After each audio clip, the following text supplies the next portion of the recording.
오늘 글로벌 증시에서 가장 주목할 만한 소식 하나는 이 미국의 대통령이 20년 만에 연준 본부를 직접 방문했다는 소식이겠습니다. 시기적으로 지니어스법이 통과되고 다음 주면 FOMC를 앞두고 있는 상황에서 그 의미가 무엇인가에 대한 다양한 추측들이 나오고 있습니다. 오늘은 이 문제 자세히 짚어보는 시간 갖겠습니다. 도울 말씀에 한상춘 한국경제신문 논설위원 자리에 있습니다. 안녕하십니까? 네, 안녕하십니까? 위원님, 우선 간밤 뉴욕 증시 움직임 자체 어떻게 보셨습니까? 네, 오늘 그 일정이 많았죠. 예. 단일 이슈로 보면 아마 과거 종전에 같은 경우에는 뉴욕 증시를 크게 흔들릴 수 있는 변수들이 많았었는데요. 일단은 런던 특파원께서도 이제 전해주셨습니다는 유럽에서도 그 중국과 EU에 이렇게 협상이 있었고 ECB 회의도 있었지만 미국이 사실 유난히 현안이 많았다 이렇게 보겠습니다. 가장 이게 관세 협상이죠. 일본과 극적으로 타결돼서 뭐 갑작스럽게 타결 여러 가지 나오고 있습니다는 EU와도 대체로 좀 타결이 임박되는 것 같아요. 그래서 대체로 상호 관세율 15%, 품목별 관세율도 15% 정도로 거의 임박되는데요. 그러면 나머지 주요 국가 중에 나머지 국가가 한국입니다. 그래서 한국은 어제 트루플러스 회담이 이렇게 회담 직전에 자리도 앉아보지 못하고 이렇게 무산되는 이런 분위기인데요. 사실 관세 협상이 마지막에 귀결되는 점이 한국이지 않냐 하는 이런 쪽의 얘기들도 상당히 많습니다. 그리고 한국과의 그 전제 조건 토대에서 중국과 2차 협상이 8월 달에 있을 거로 이렇게 생각하는데요. 여기에 가이드라인을 가져가는 것이 미국의 무역 관세 협상 팀이 아닌가 이렇게 얘기 나오고 있습니다. 아마 협상과 관련돼서는 지금 정신이 없을 겁니다. 근데 이런 내용을 좀 참조를 하셔서 한국의 최종안을 좀 내놓으셔야 되지 않냐 생각합니다. 그리고 우리가 이 방송을 통해서는 계속 테슬라에 대해서 비관적으로 얘기하고 있는데요. 어제 뭐 다들 아시겠습니다는 매출액 EPS 그리고 영업이익 전부 급감했습니다. 그래서 이걸 뭐로 마련할 것이냐 하는 측면에서 역시 알파벳이 AI 장착으로 인해서 결과들이 완충시켰다 이렇게 됐습니다. 그리고 오늘 가장 큰 이슈는 뭐 트럼프가 일정에도 없었던 페드 방문이죠.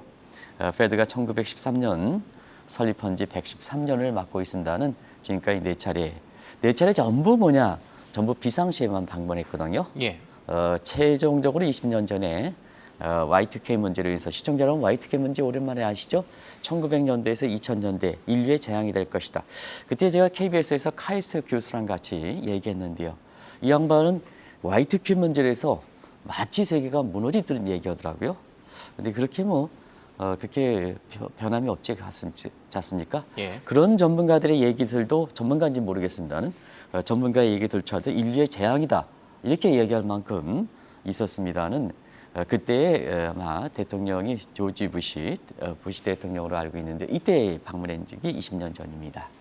이 이후로 평상시에는 거의 방문하지 않았습니다. 왜냐?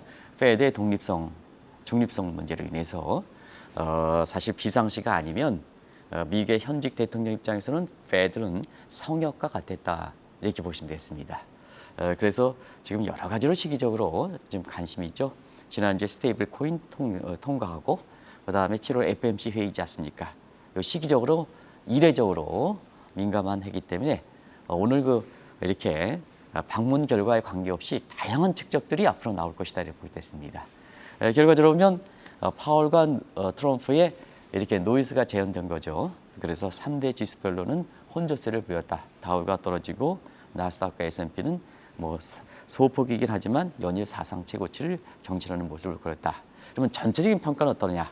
이런 재료에 비해서 미국 증시는 강세장이 이렇게 질적으로 강세장으로 평가할 수 있다. 이렇게 보게 됐습니다. 알겠습니다. 지금 저희가 얘기하고 있는 트럼프 미국 대통령의 연준 방문을 놓고 다양한 해석들이 나오고 있는데 어떤 부분들을 저희가 중점적으로 살펴봐야 될까요? 네, 7월 FOMC 회의가 이달 30일부터 30일이죠. 지금 페드의 보드 멤버들, 그다음에 하울 회장, 그리고 트럼프의 대통령 입장에서 볼 때 가장 금리 결정에 아주 변수가 될 사람이 누굽니까? 지금 상태에서 트럼프지 않습니까?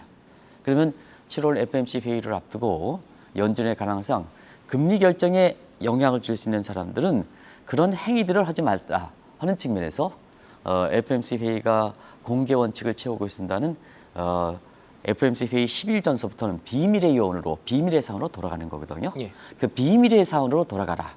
어떤 식으로 시장에서 페드의 결정이라든가 이런 걸 시장에 주지 말아라 하는 블랙아웃이라고 측면에서 합니다. 네. 사실 이것이 페드 보드 멤버들을 중심으로 해서 블랙아웃 기간이죠. 시청자 여러분 지금 블랙아웃 기간입니다. 예.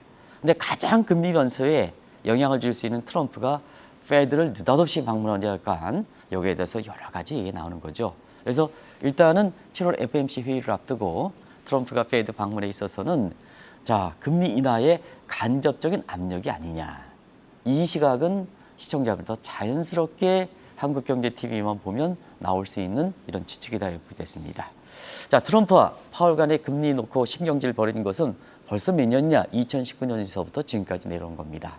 그리고 지금 트럼프의 금리 인하의 이렇게 최종선 같은 경우는 3%포인트 이상을 내려라. 왜냐? 트럼프의 적정금리선, 정책금리 적정금리선이 1%로 보기 때문에 지금 현 금리가 4.25에서 4.5%거든요. 1%를 간다면 하단 기준으로 보더라도 3%포인트 이상 내려야 됩니다. 이러한 그 간접적인 압력에 대해서 페드워치, 시카고 페드워치는 어떠냐? 일단 7월 때는 금리가 동결하겠다 하는 내용이 최종적으로 확인됐던 내용이 97.5%입니다. 그래서 시장은 트럼프가 페드 방문해서 사실 간접적인 금리 인하 압력을 준다 하더라도 시장은 종전과 마찬가지로 트럼프의 얘기에 대해서는 사실 신뢰하지 않는다. 이렇게 보시면 되겠습니다.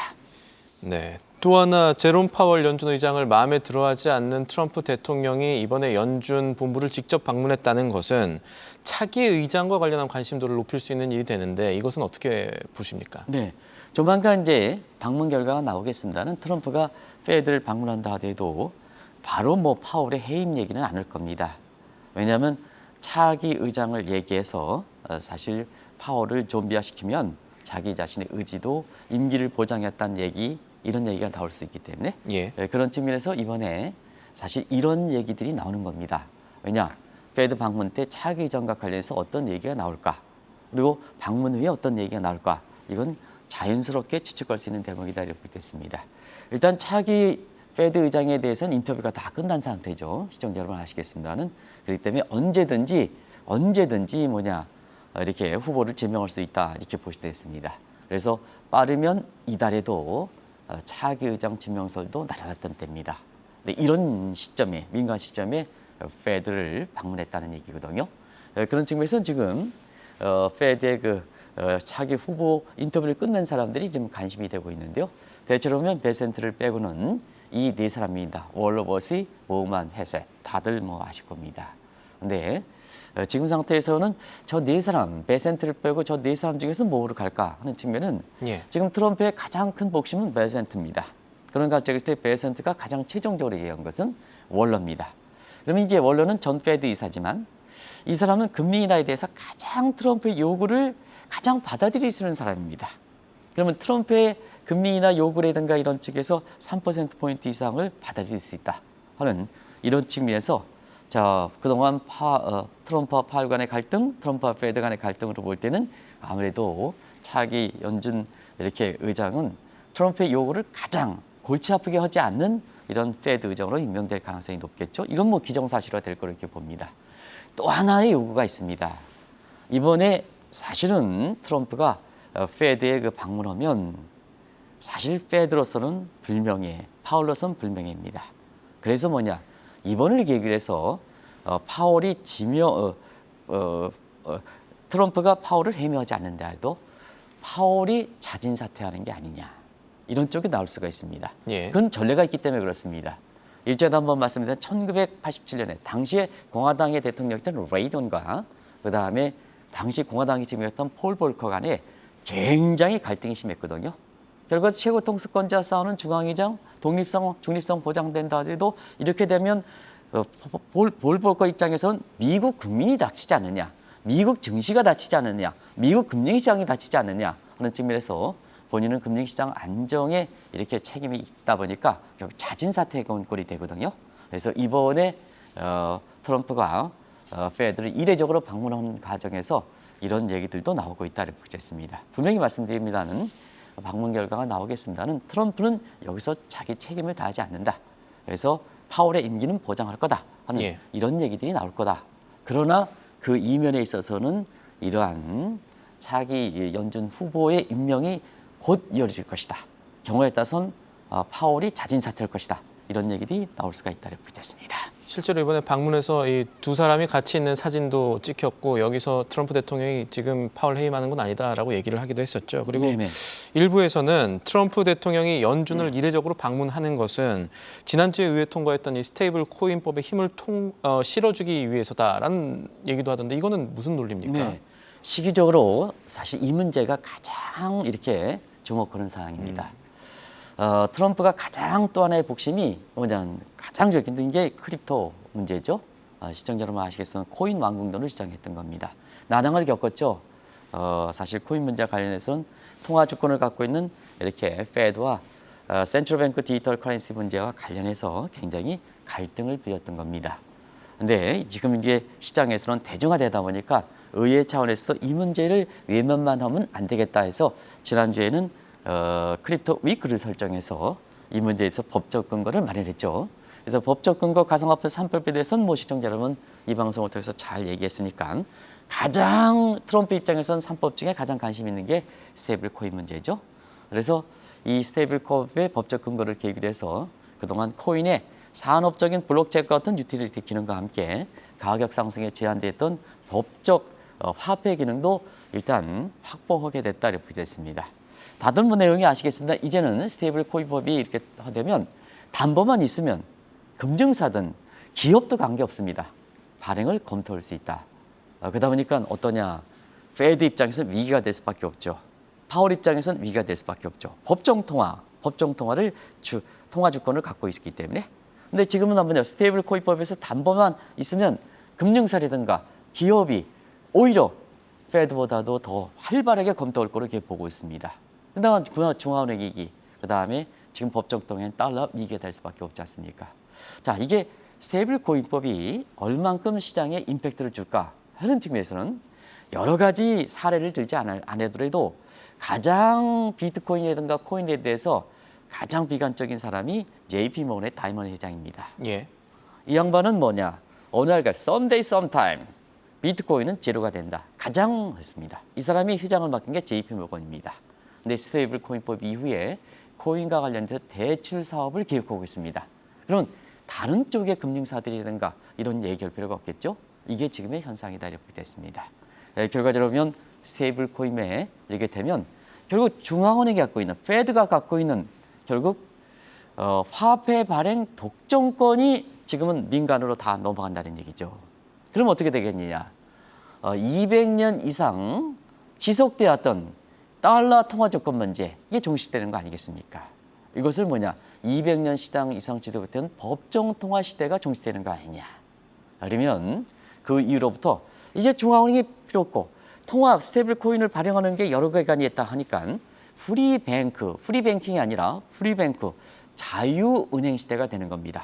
자유은행 시대 이건 금융화폐 발행 역사상 굉장히 중요한 의미를 갖고 있습니다. 프리뱅크 시대. 그래서 제가 원어로 프리뱅크 자유은행 시대가 되는 겁니다. 그런 상태에서 이 자유은행의 실체가 뭘까? 지금부터 말씀드리겠습니다.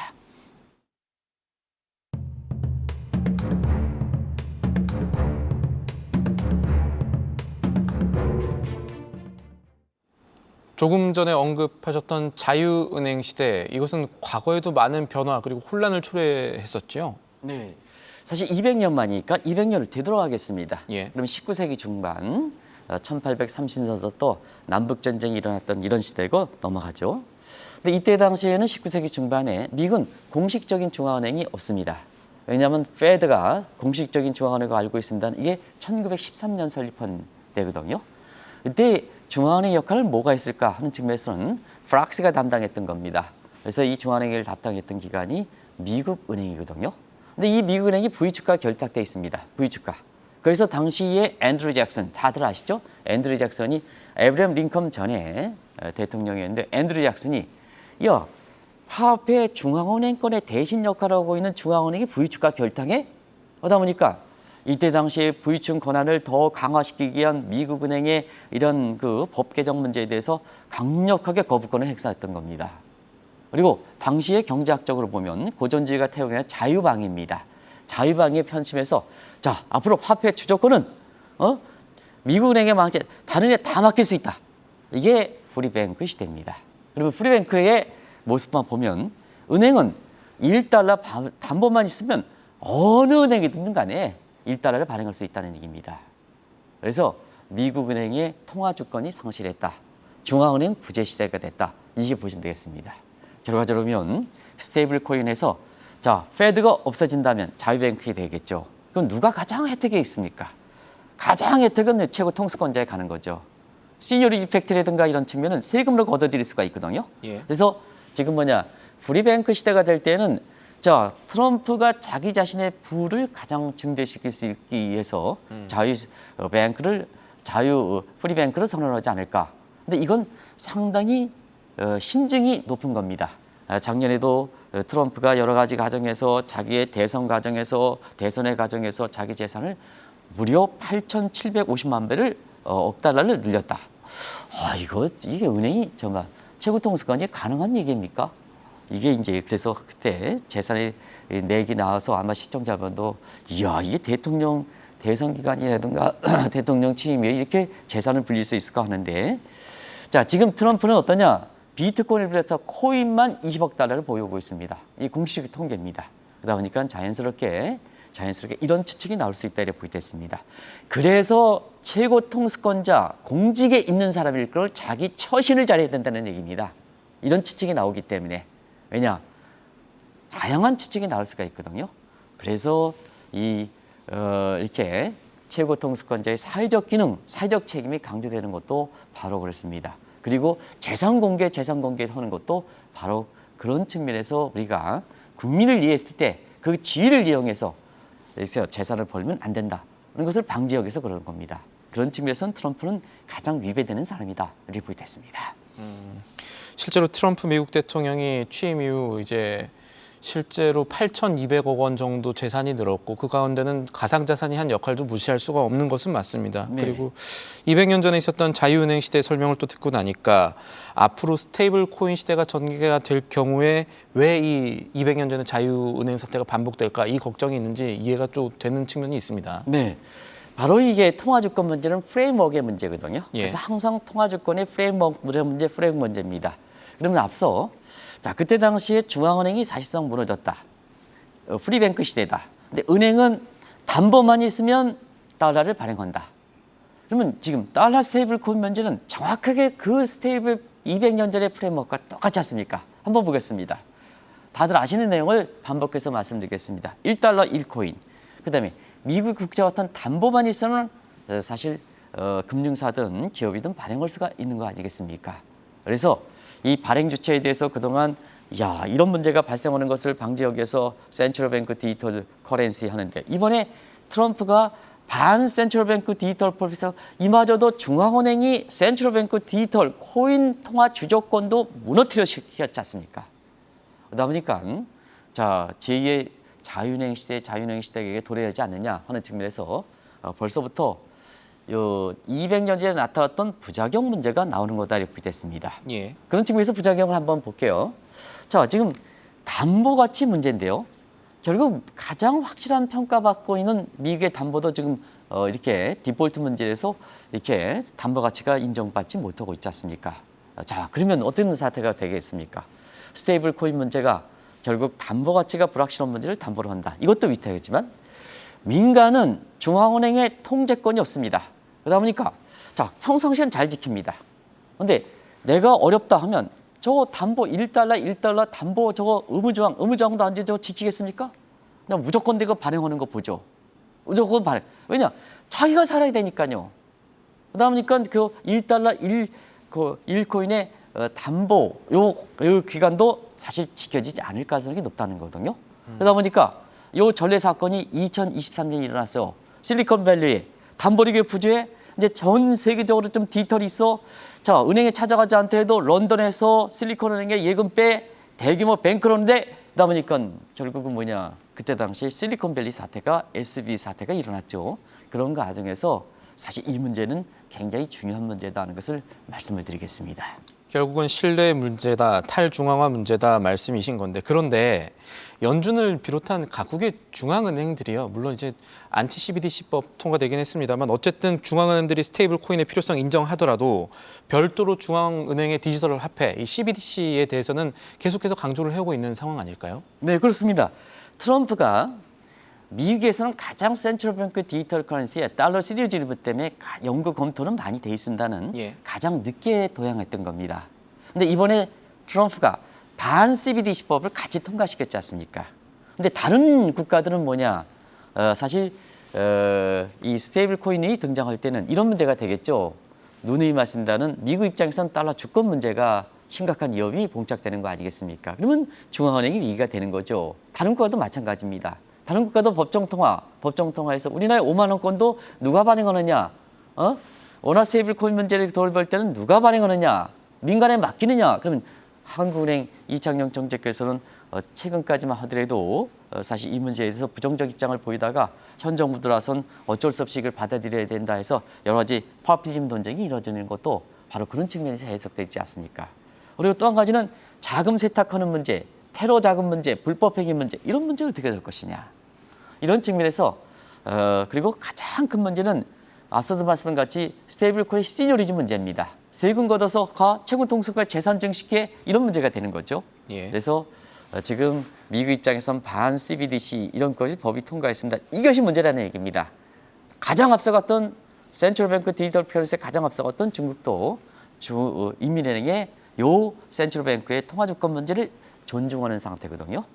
그런 측면에서 최근에 트럼프가 반 CBDC법을 이렇게 되다 보니까 통화주권 위험 문제, 중앙은행 위기 문제, 불법 자금 문제, 테러 자금 문제 이런 문제가 봉착되다 보니까 제3자 기관인 국제결제은행 BIS에도 스테이블 코인 발행에 신중을 기할 것을 권고했던 것도 바로 전 세계에서 문제다. 근데 트럼프는 센트럴뱅크 디지털의 페드의 통화주권 문제도 이렇게 위협하다 보니까 자연스럽게 뭐냐 이런 부작용이 우려될 수밖에 없다고 보겠습니다. 오늘 저희가 트럼프 미국 대통령의 연준 방문으로 시작해서 좀 복잡한 주제까지 왔는데 한편으로 이거는 미래의 큰 변화에 대한 중요한 부분이니까요. 앞으로 스테이블 코인 시대가 다가올 미래라고 한다면 과거를 먼저 읽고 예상되는 부작용들을 좀 줄일 수 있지 않을까 하는 생각도 드는데 그러면 이 질문을 드려야겠죠. 과거에 이 200년 전 자유은행의 부작용이 있었다면 이거 어떻게 해결했습니까? 네, 결국은 1993년 중앙은행으로 페드 설립으로 돌아갔던 겁니다. 이게 트럼프가 앞으로 스테이블 코인 문제라든가 이런 게 등장할 때 앞으로의 중앙은행 이상이 지금은 위기지만 어떤 쪽으로 귀결될까 하는 측면에서 상당 부분은 시사점을 많이 던져주거든요. 당시 상황으로 돌아가겠습니다. 19세기 중반 이때 영국의 면방산업관, 미국의 남북 카리텔이었죠. 이게 남북 간의 격차가 심해져서 남북 전쟁이 일었던 겁니다. 그때 사실은 영국에서는 파악스 브리테니아 시대를 했죠. 그때 파운드가 기축통화됐던 겁니다. 그런 측면에서 당시에 미국에서는 달러의 주도권을 가지는 공식적인 중앙은행이 되지 않았던 것도 바로 기득권 문제와 결부되어 있다고 보겠습니다. 결과적으로 보면 그때 자유뱅크 시대에 통화가 뭐냐? 많이 남발했죠. 담보만 있으면 은행에 예. 어떤 또든 간에 달러를 발행했을 수 있으니까요. 그러다 보니까 자연스럽게 전쟁 인플레가 발생했던 거죠. 그리고 사회적으로 보면 기득권과 아니냐가 있다 격차가 심해졌던 거죠. 그리고 전쟁에서 국가가 텅 비어버렸죠.